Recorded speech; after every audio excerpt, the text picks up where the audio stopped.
दोस्तों नमस्कार, मैं मोनी स्वागत करती हूं अपने channel Moni easy life tips में। तो दोस्तों कार्तिक पूर्णिमा के बारे में आज कुछ चीज़ें मैं बताऊंगी जो कि आपको करना चाहिए और आप इजी तरीके से कर सकते हैं। कुछ चीज़ें हैं जो आपको नहीं करना चाहिए। कार्तिक पूर्णिमा का महत्व क्या है और इसमें जुड़े छोटे छोटे जो टिप्स हैं वो सारी चीज़ें मैं शेयर करूंगी। तो कार्तिक पूर्णिमा का विशेष महत्व होता है और पूर्णिमा के रात को चाँद को देख के व्रत को तोड़ने का, चंद्रदेव को खीर अर्पित करने का, शाम को दिया प्रज्वलित करने का, नदी सरोवर में नहाने का, दान पुण्य करने का, सत्यनारायण कथा सुनने का, मतलब बहुत सारी चीज़ें हैं जो कि आप कार्तिक पूर्णिमा में करने से बहुत ज़्यादा फल की प्राप्ति होती है, वैकुंठ धाम की प्राप्ति होती है। एंड आपके सारे पाप जो होते हैं वो कट जाते हैं और आपको बहुत ही ज़्यादा लक्ष्मी जी आप पर प्रसन्न होती हैं। तो कार्तिक पूर्णिमा के दिन विष्णु जी की, माता लक्ष्मी की, माता तुलसी की विशेष करके पूजा जरूर करनी चाहिए। सुबह में सूर्यदेव को जल भी देना चाहिए और आपको नदी सरोवर में नहाना चाहिए, नदी सरोवर में दीप भी प्रज्वलित करनी चाहिए। तो ये सारी चीज़ें हैं जो कि आपको कार्तिक पूर्णिमा को करनी चाहिए। तो कार्तिक पूर्णिमा की सुबह से लेकर शाम तक जो भी चीज़ें हैं वो आपके साथ मैं शेयर करूंगी, तो वीडियो पे बना रहेगा। और वीडियो अच्छा लगेगा तो प्लीज़ वीडियो को लाइक शेयर कमेंट करना बिल्कुल मत भूलिए।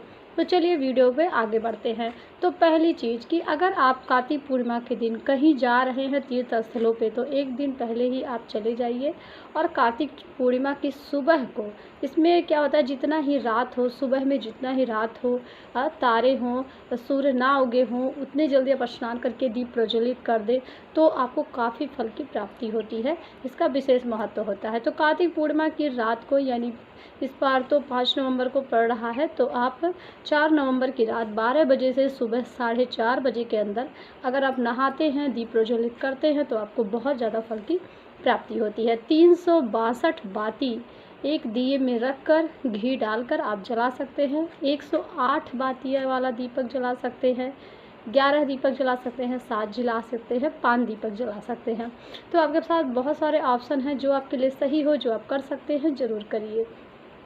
तो ये हो गई दीपक की बात। अब कार्तिक पूर्णिमा का व्रत, अगर आप पूर्णिमा का व्रत रखना चाहते हैं, बहुत दिन से सोच रहे हैं कब से उठाएं, तो कार्तिक पूर्णिमा से आप पूर्णिमा का व्रत उठा सकते हैं। पूरा दिन आप व्रत करें, शाम को चंद्रमा को अर्घ्य देने के बाद, उनको भोग लगाने के बाद, नमस्कार करने के बाद, दीप प्रज्वलित करने के बाद आप अपना व्रत तोड़ सकते हैं। व्रत फलाहारी से भी तोड़ा जाता है, और आप खाना भी खा सकते हैं।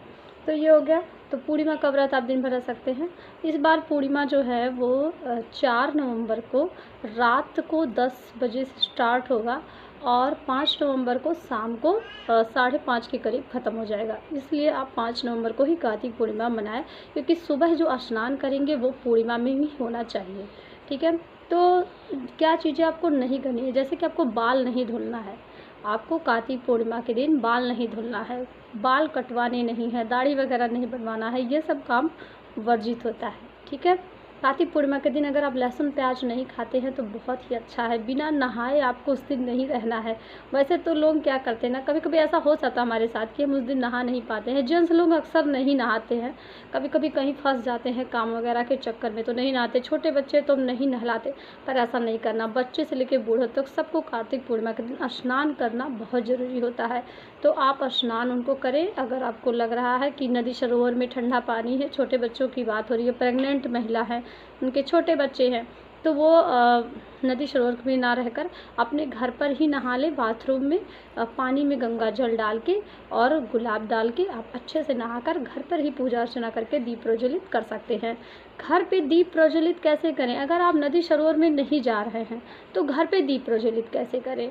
तो घर पे भी आप कर सकते हैं। आकाश के नीचे दीप प्रज्वलित कर सकते हैं, पेड़ के नीचे, जैसे कि आंवले के पेड़ के नीचे, तुलसी के, पीपल के पेड़ के नीचे, केले के पेड़ के नीचे। ठीक है।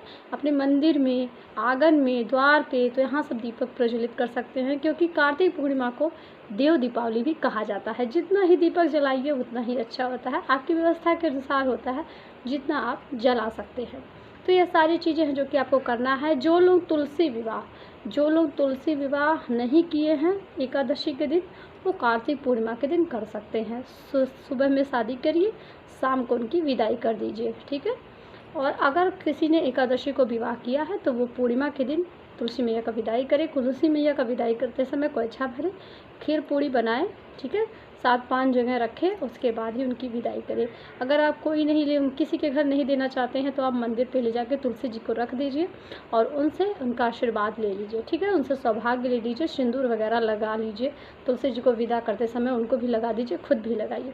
तो ये सारी चीज़ें हैं जो कि कार्तिक पूर्णिमा को की जाती है। बहुत ही आसान तरीके से आप कर सकते हैं। कहीं नहीं जा सकते तो घर पर ही आप सुबह 4:30 बजे उठिए, स्नान करिए, गंगा जल डाल के कुछ दान करिए, अनाज का, वस्त्र का, सब चीज़ों का दान कर दीजिए, दीप प्रज्वलित कर दीजिए घर के आंगन में, आकाश के नीचे। हाँ, ये हो गया। तुलसी मैया को पूजा कर लीजिए, उस दिन विष्णु जी की, लक्ष्मी जी की पूजा ज़रूर करिए।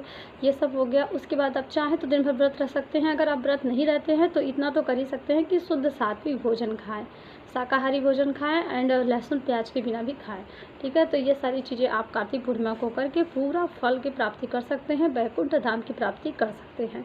कोई ज़रूरी नहीं है कि आप बहुत ज़्यादा तपस्या करें, ठीक है, जितना आपका सामर्थ्य हो उतना ही करिए। जो प्रेग्नेंट हैं, जिसके छोटे बच्चे हैं, वो सुबह 4-4:30 बजे नहाने, मैं नहीं बोलूँगी कि वो नहाएं, वो थोड़ा लेट भी नहा सकती हैं, ठीक है, लेकिन दान पुण्य ज़रूर करें। दान पुण्य से आपके ग्रह गोचर जो भी होते हैं काटते हैं। तो आप चाहे जब नहाएं, दान पुण्य कार्तिक पूर्णिमा को ज़रूर करें। तो जाहिर है कि आपको सारी बातें समझ में आ गई होगी।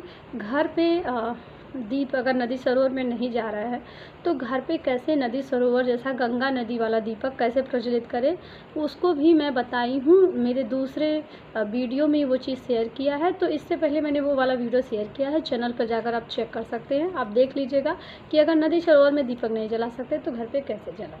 तो सारी चीज़ें शेयर हो गई। तो चलिए वीडियो पे आगे बढ़ते हैं। और वीडियो अगर अच्छा लगता है तो प्लीज़ वीडियो को शेयर कीजिएगा, लाइक कीजिएगा, कमेंट कीजिएगा, चैनल को सब्सक्राइब करिएगा। आज के लिए इतना ही। आप सभी को कार्तिक पूर्णिमा की हार्दिक शुभकामनाएं।